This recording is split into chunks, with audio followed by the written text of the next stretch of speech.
আল্লাহ তাআলা আমাদেরকে মুক্তি দিলেন একটা রক্ত ভেজা আন্দোলনের মাধ্যমে।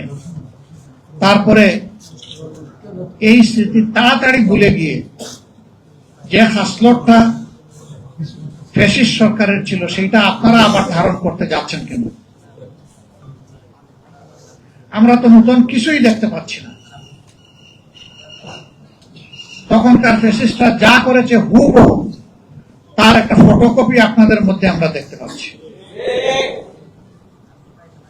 কোন জিনিসটা আপনারা বাদ দিয়েছেন? কোন জিনিসের পরিবর্তন করেছেন? ওরা যেমন বিরোধী মতকে দমন করার জন্য ষড়যন্ত্র, অপপ্রচার এবং বল প্রয়োগের আশ্রয় নিয়েছিল, আপনারা সবগুলা ইতিমধ্যে নিয়ে ফেলেছেন। সংসদে আপনারা দেখেছেন, আমরা পরিষ্কার বলেছি নির্বাচন তো একটা হয় নাই, দুটো হয়েছে। শপথ দুইটা নেওয়ার কথা ছিল, আমরা নিলাম, আপনারা নিলেন না কেন? সেই আপনারাই তো আমাদের মতো বলেছিলেন গণমুঠে হা বলুন, তো জনগণ তো হা বলেছে। 70% মানুষ হা বলার পরে জনগণের এই অভিপ্রায়কে আপনারা অপমান করছেন কেন? অগ্রাহ্য করছেন কেন? 71-এর যুদ্ধ কেন হয়েছিল?